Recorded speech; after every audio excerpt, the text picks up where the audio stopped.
dunia dan agama ini akan runtuh. Sebagaimana dikatakan ya, semua apa saja dalam hal agama dan dalam hal dunia akan binasa kalau empat ini tak ada lagi. Jadi selama empat golongan ini masih berfungsi, maka agama dunia ini akan selalu tegak. Apa saja? Yang pertama, madamal aghniya la yabkhaluna bima huwilu. Yang pertama yaitu adalah selama orang-orang kaya, orang-orang sugih, mereka itu tidak bakhil. Selama orang-orang yang Allah karuniakan kepadanya kelebihan materi, itu mereka tidak bakhil, tidak pikir atas segala sesuatu yang telah Allah karuniakan kepada mereka. Di dalam kitab ini disyarah oleh Syekh Nawawi Al-Bantani bahwa makna huwilu itu menggunakan mabni majhul. Mabni majhul adalah bahwasanya selama mereka tidak mencegah dari sesuatu yang menjadi kewajiban mereka. Ini yang pertama. Bapak dan Ibu kaum muslimin muslimat rahimakumullah. Jadi kalau ada di suatu masa orang-orang yang Allah berikan karunia kelebihan hartanya lalu bakhil, kikir, alamat sudah. Apa maksudnya? Mereka ini punya kewajiban.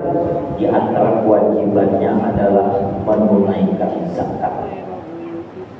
Dengan zakat inilah terhindarnya banyaknya orang-orang fakir dan miskin. Jadi fungsi mereka ini adalah untuk menolong orang-orang yang fakir dan miskin, yang berhajat. Kenapa demikian? Kadal fakru ayyakun kufran. Kefakiran itu mendekatkan seseorang kepada kekafiran. Artinya apa? Rusak agama. Banyak orang fakir, banyak orang miskin, mereka itu mohon maaf, banyak kami yang beribadah, makan ngalih, tinggal pada tempat, mau sholat pakaian tak ada.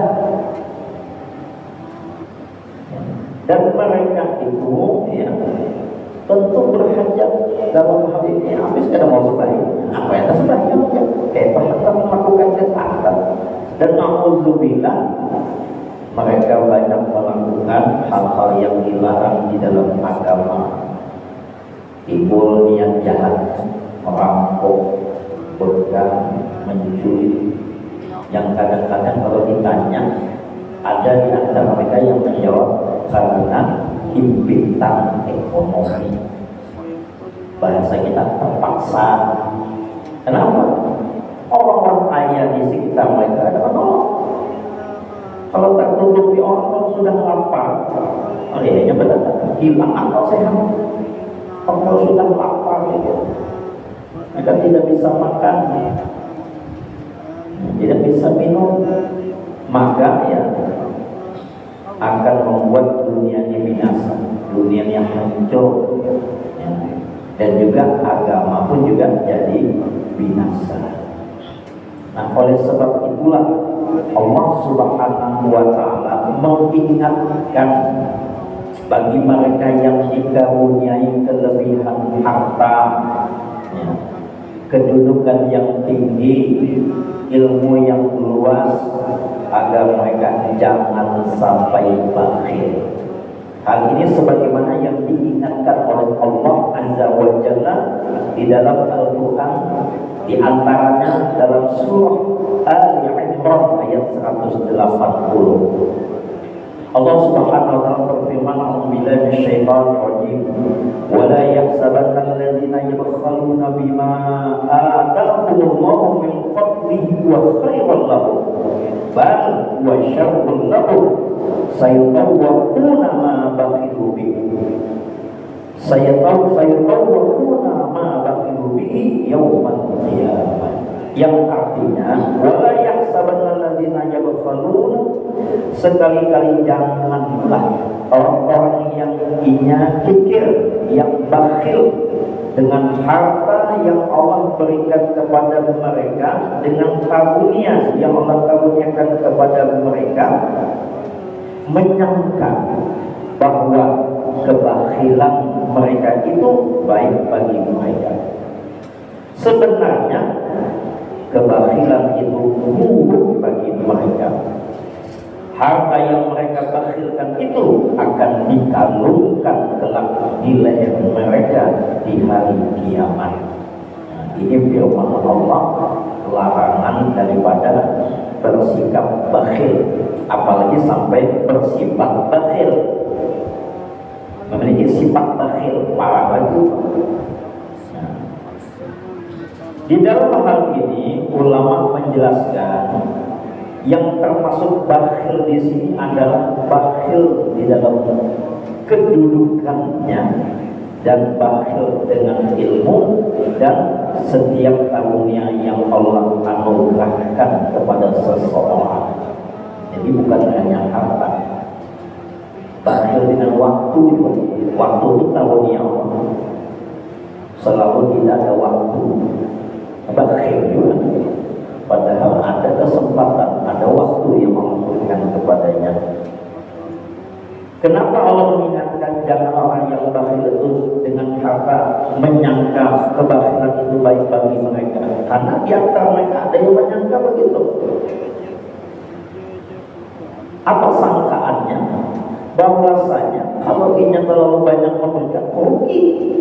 Perasaan rugi itu salah. Perasaan rugi itu sama. Kalau dia keluarkan zakat, tetap kurang itu harta menurut mereka. Padahal di dalam hadis Rasulullah SAW pernah bersabda, "Ma naqasat shadaqatun min malin." Sedekah seseorang itu sama sekali tidak mengurangi harta. Jadi kalau dengan kita ya masih punya asumsi, ada sosok punya asumsi, amunnya bersedekah, amunnya mengeluarkan zakat, amunnya berinfak, amunnya berwakaf, berarti kurang hartanya. Maka Nabi mengatakan, oh itu tak benar. Yang benar bertambah, berkurang sama sekali tidak. Nah, tinggal mau mendengarkan sabda Nabi tidak, mau meyakini, mengimani sabda beliau ataupun tidak. Ditambah lagi penjelasan Allah di dalam Al-Quran yang secara global mengatakan, wa ma anfaqtum min syai'in fa huwa yukhlifu. Apa saja yang kamu infakkan dari sesuatu, maka dia Allah pasti menggantinya. Apalagi sudah ada janji, dan kalau Allah mengganti, pasti mengganti dengan yang lebih banyak lagi. Itu jelas sudah. Bapak dan Ibu kaum muslimin muslimat rahimakumullah, maka orang yang memalarkan itu, membakhilkan itu, salah persepsinya, sangkaannya itu tidak benar. Sangkaan mereka itu tidak benar.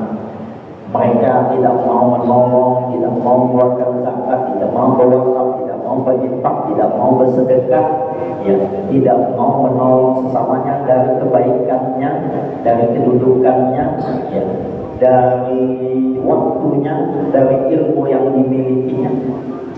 Akunya mau mengajarkan ilmu ini, ya nyamannya apa kamu mencari ilmu ini, ya oh salah itu. Ilmu itu makin diajarkan, yang makin luas bagi, makin bermanfaat bagi dirinya. Maka sampai-sampai dikatakan oleh ulama, al-ilmu bila amalin kasyajar bila samarin. Ilmu yang tidak diamalkan bagaikan pohon yang tak berbuah, ada menghasilkan banyak. Dan Nabi pernah bersabda dalam sebuah hadis, khairukum man ta'allama al-Qur'an wa 'allamahu.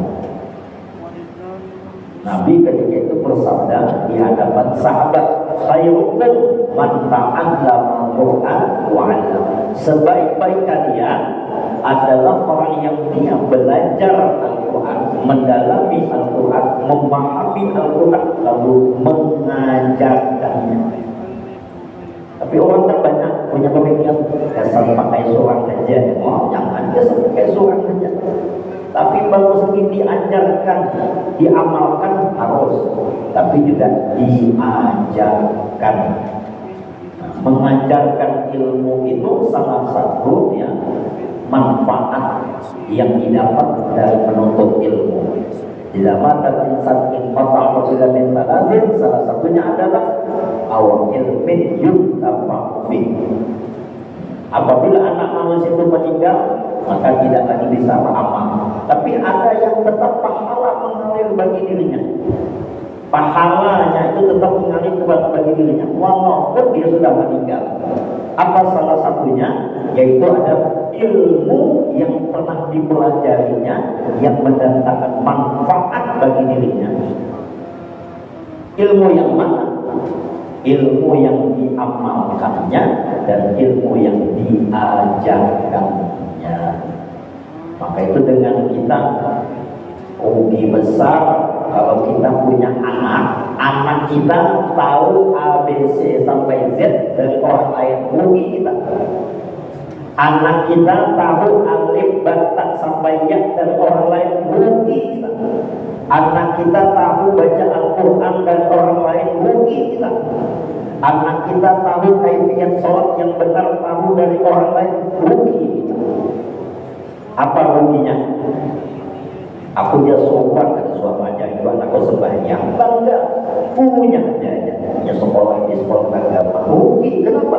Setiap anaknya sholat, kalau dia yang mengajarinya, setiap anaknya sholat dia mendapatkan pahala anaknya yang sholat tadi 100%, tidak dikurangi sedikit. Tapi orang lain mengajar orang dapat, tidak dapat. Anaknya ngaji alif lam mim, setiap 10 pahalanya, kali 30 pahalanya. Tapi anaknya tahu alif, tahu ba, tahu lam, tahu mim itu dari orang lain. Guru ngajinya, abah mamanya kada mengajari, guru juga. Kenapa? Anaknya ngaji setiap 10 dapat pahala, maka kita yang mengajarkannya juga dapat pahala. Jangan dikira kada dapat. Guru yang mengajarkan muridnya hafiz Quran, mengajari ke anak-anaknya hafal. Setiap anak muridnya yang menghafal Quran tadi baca Quran, jadi imam dengan hafalannya, nang mengajar ini terus dapat pahalanya. Ngalir terus, hidup atau sudah meninggal dunia. Itu untuk ketuanya diisi murid itu tadi, yang bisa mengajarkan ilmu itu tadi. Maka kada boleh bakhil dengan ilmu. Kada boleh bakhil dengan ilmu. Ajarkan terus minimal ke anak, minimal dengan pasangan hidup kita. Maka rugi mau ada omisi anaknya tahu tadi itu ya, ngaji tahu dengan Quran. Kadang-kadang ada juga sibuk dunia, ya aku sibuk ada sobat ngajarin anak malah datang. Bukan kada boleh mantan MDTA mengajarkan ke masjid untuk belajar ngaji, tapi nang kundasnya tadi tenang alif sampai ya kita aja. Doa-doa yang doa makan, doa minum, ya. Kemudian masuk WC, keluar WC, jangan kurang ajarin kita, rugi. Kenapa? Itu kan harian dikerjakan. Setiap makan ada satu orang yang tidak makan, puasa kita ada 24 jam, ada masa bukanya. Dia makan Bismillahirrahmanirrahim, Allahumma barik lana fi ma razaqtana, pahala kita yang mengajari. masuknya ke WC kalau menyawa di dalam kubur tapi dapat kita hanya melakukan istinja Allah matahari kami minan nifaq wa hasil kami minan fawahish dapat pahala kita hanya keluar ke WC kubur mereka alhamdulillah ada banyak ada wa'afan dapat pahala kita dan setiap hari dapat pahala. Itulah namanya al-ilmu yuntafa'u bih. Maka kata boleh bakhil, tidak boleh bakhil bagi yang punya. Tapi ini soal kita tahu katanya apa baca doa masuk WC ya. Fakatu syekh la yuti, tidak punya tidak bisa memberi, maka punya dulu, harus miliki dulu. Itu kerugian bagi orang yang ada berilmu. Tapi kalau orang sudah diberikan karunia oleh Allah ilmu, kaya dengan ilmu, lalu ia berdiam saja. Begana di kampung berdiam, jangan lain dia ada mau saya sayang. Namun jika ada mau mengajarkan ilmu yang diketahuinya, tapi ada ujian pulang di situ. Mengajar itu timbul kunjung, timbul riak, timbul sumah. Nah, dosanya kena juga, pahalanya kena, dosanya juga kena. Bapak dan Ibu yang berbahagia, kaum muslimin muslimat rahimakumullah. Jadi jangan menyangka kebakhilan itu ujar Allah ya, bagi mereka adalah baik, bal wa syarrul lahum. Itu jadi keburukan. Yang mana Allah menyatakan sayutawwaquna ma bakhilu bihi yaumil qiyamah. Yang mereka bakhilkan terutama dari harta-harta yang mereka miliki itu nanti Allah jadikan dalam hadis yang lain, dalam satu hadis dijelaskan dijadikan ular. Dijadikan ular, tidak menunggu hari kiamat, bahkan di alam kubur pun ya, dia sudah dililit oleh ular itu lehernya, dililitkan oleh Allah Ta'ala. Lalu sudah dililit ular, kepalanya ini ular ini mematuk badannya tuh sampai hancur, normal lagi kayak itu ular. Alhamdulillah, itu kalau di hari kiamatnya, tapi di dalam kuburnya juga demikian didapat olehnya. Alhamdulillah min dzalik. Ini bagi orang yang bakhil. Kemudian ada lagi orang itu bakhil, kenapa? Takut miskin. Nah ini jelas-jelas kada belajar ilmu tauhid orang itu. Ada paham. Amun aku yang bersedekah dengan aku miskin, amun aku berwakaf dengan aku miskin, aku tak miskin. Kaya atau miskinnya seseorang itu sudah ada ketetapan datang dari Allah. Kaya itu baik, miskin itu baik, dua-duanya baik. Dari mana baiknya? Dengan cara menyikapinya. Namun cara menyikapinya itu bujur, jadi baik. Namun salah menyikapinya, nah ini juga baik. Ada orang dia diberikan kekayaan, tapi kufur nikmat, jadi kada baik. Ada orang yang Allah takdirkan dia miskin, tapi yang kada itu, jadi kada baik. Namun inya suke, inya bersyukur, inya dalam keadaan miskin, inya bersabar dan ridha, jadi baik. Dua-duanya jadi baik. Kenapa? Dalam hidup ketetapan rezeki itu sudah ditentukan oleh Allah. Nahnu narzuqukum, kami yang memberikan karunia rezeki kepada kalian. Jadi amun kita memandang rezeki itu ya adalah karena usaha, itu jahil. Ada pintar punya bukan, ada pintar jadi jahil. Menganggap karena usaha tidak menentukan rezeki, doa tidak menentukan rezeki. Jadi yang menentukan rezeki hanya Allah Azza wa Jalla, sudah ditentukan, dan Allah memberikan itu dengan sifat adilnya. Kenapa Ramadan ini ya Allah kada sugih ya. Kenapa? Jangan ditakuni itu. Tapi bagaimana cara mensyukurinya? Yang kada sugih, maaf, yang miskin nih, amal hendak naik derajatnya, jadi kaya, kadang-kadang kada syukuri. Apakah itu? Kan dirinya dalam Al-Quran, lakin syakartum la azidannakum. Amal engkau mensyukuri ku tambah, ya Allah, nah kada yakinlah. Maka dengan harfu taukid itu la azidannakum, lam taukid bermusadadah taukid. Kada yakin, benar-benar pasti ku tambah, ya Allah. Kayak pada bersyukur, kada percaya.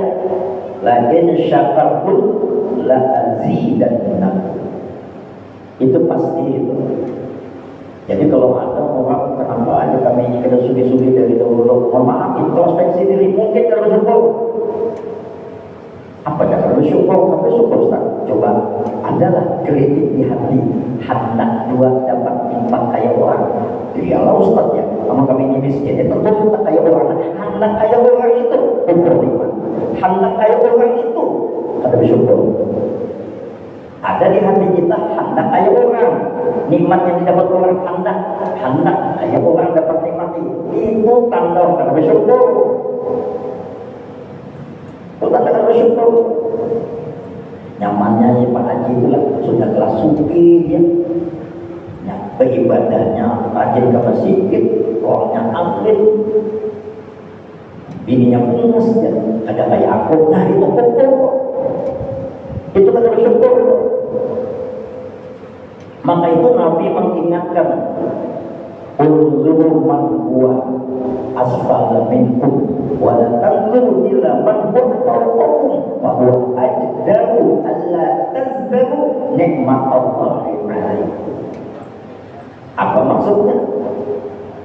Allah Subhanahu wa taala, Rasulullah SAW mengingatkan, lihatlah oleh kalian orang yang kondisi ekonominya rendah dari kalian, jangan melihat yang di atas, yang lebih. Yang demikian itu ujar Nabi lebih dapat menjadi benteng bagi kalian daripada tidak mensyukuri nikmat yang Allah karuniakan kepada kalian. Jangankan kayak itu, kita diisi bini tapi kada bungas. Lalu bini orang bungas kan? Apa kata siga kacau siden tu aja bini bungas kan dengan bini kok akan bersyukur loh. Kita bersyukur loh. Akhirnya apa? Susah tahu hatinya. Kenapa? Walakin kafartu inna adabi la syadid. Itu azab baginya di dunia, belum lagi akhirat. Syukuri yang ada tuh.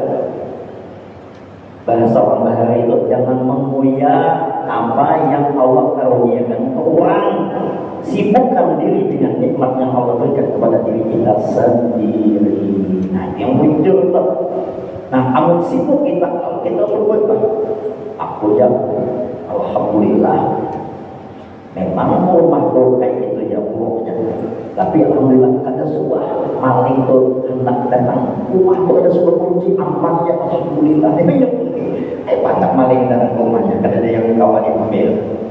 Tapi yang mensyukur itu, alhamdulillah ya. Nah, kada membahas yang lain, nyaman dibahasnya dirinya saja. Nikmat saja. Aja bang yang makan ini alhamdulillah, kawan makannya walaupun cuma sekali, tapi kawan makan alhamdulillah. Kada membahasnya 3 kali. Nang didapat itu yang disyukuri. Jangan membahas nang kada didapat. Membahas nang kada didapat itu syukur. Nah, akhirnya apa? Miskin salawasan. Jiwa miskin itu kayak itu.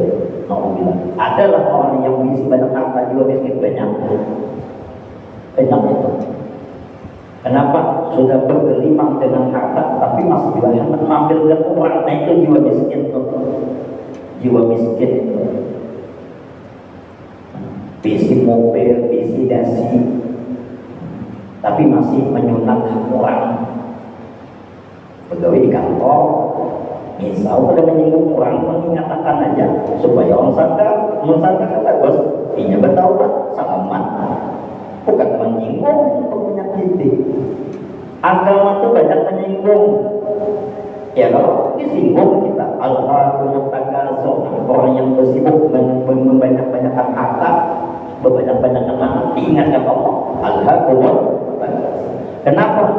Mengingatkan itu diperintahkan oleh Allah. Wa dzakir fa inna dzikra tanfa'ul mu'minin. Wa dzakir inna ma'ad dzikra. Maka ingatkanlah, jawab amun mengingatkan itu bermanfaat. Mengingatkan kata bermanfaat jangan. Wadakir dan ingatkanlah, sesungguhnya dalam peringatan itu ada hal-hal yang bermanfaat bagi orang yang beriman. Nah, kalau kita ingatkan, maka ayat ini juga mengingatkan bagi orang yang dikaruniai kelebihan oleh Allah Azza wa Jalla, jangan sampai bakhil, apalagi bakhil dan kikir karena takut miskin. Sebagaimana Allah ingatkan di dalam surah Al-Hasyr ayat 9. A'udzubillahi minasyaitonir rajim. Wa may yuqa syuhha nafsihi fa ulaika humul muflihun. Yang artinya, dan barang siapa yang ia dipelihara oleh Allah dari sifat kekikiran dirinya, mereka itulah orang-orang yang beruntung. Jadi Bapak Ibu yang berbahagia, kalau seandainya kita ini yang dikaruniai oleh Allah banyak nikmat karunia, tapi kita pada kikir, kita bakhil, beruntung berdua kita. Untung alhamdulillah dengan kita ada kontak ipak di jalan. Nah, kalau kita masuk, alhamdulillah, berarti kita Allah pelihara bersifat bakhil, sifat kikir. Namun ada kontak berjalan di depan kita, kadang mau kita ngeluarin duit puluhan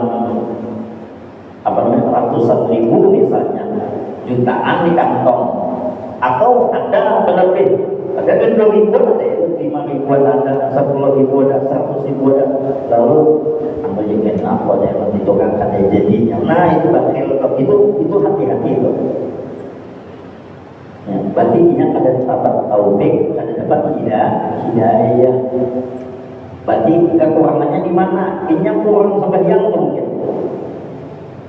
Kenapa? Di dalam sholat kan ada ihdinas siratal mustaqim. Ihdina, berilah kami hidayah ya Allah. Rabbil firli warhamni wajruni warfa'ni warzuqni wahdini. Pimpinlah kami. Nah, orang yang kadang dipimpin oleh Allah, na'udzubillah, sesat. Maka orang itu pasti akan merugi. Orang yang mendapat hidayah ada mungkin rugi, pasti beruntung. Ulaika ala hudan min rabbihim wa ulaika humul muflihun.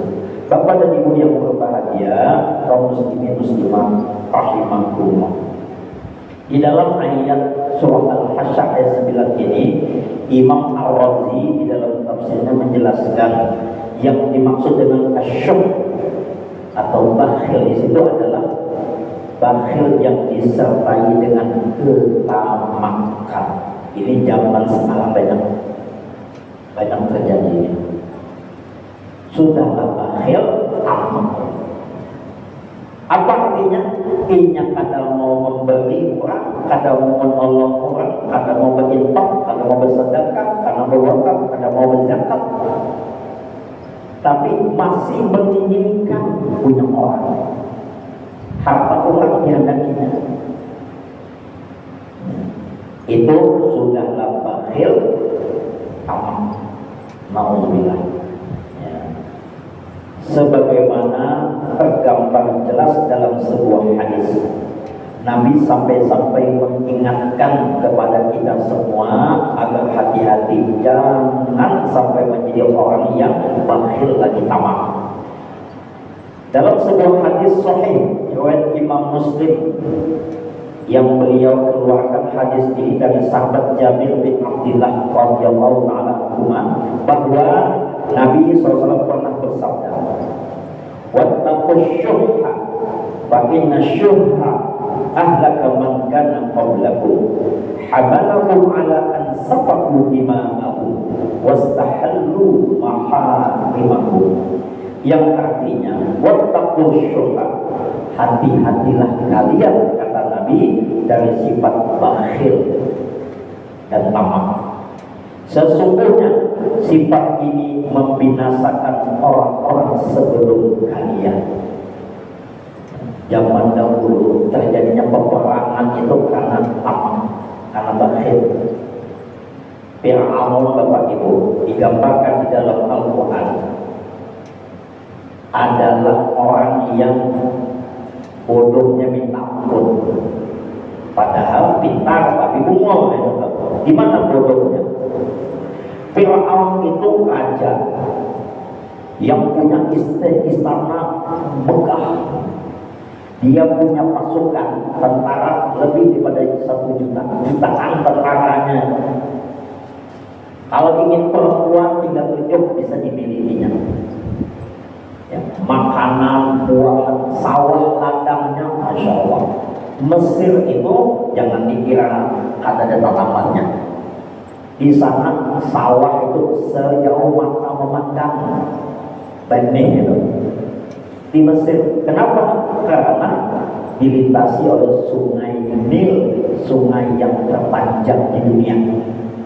Jadi orang yang ada tahu Mesir dikiranya pada pasir kan, Sahara bukan ada, lalu 5 tahun di Mesir. 5 tahun minum banyu sungai Nil. Di sana kan ada sumur Pak, dari sumur berapa meter pun kan ada banyunya. Jadi disuling, diambil dari sungai Nil. Lalu kemudian dilakukanlah untuk sampai bisa diminum itu. Di set yang diolah kayak kita sini lah, dibuatkan tuh, disterilkan istilahnya. Nah, itu yang diminum itu. Dan itulah untuk pesawahannya. Jadi ladang sawahnya luas, binatang ternaknya banyak, kendaraannya kuda, unta dan sebagainya. Artinya sugih benar sudah, tapi maaf, masyarakatnya banyak yang miskin.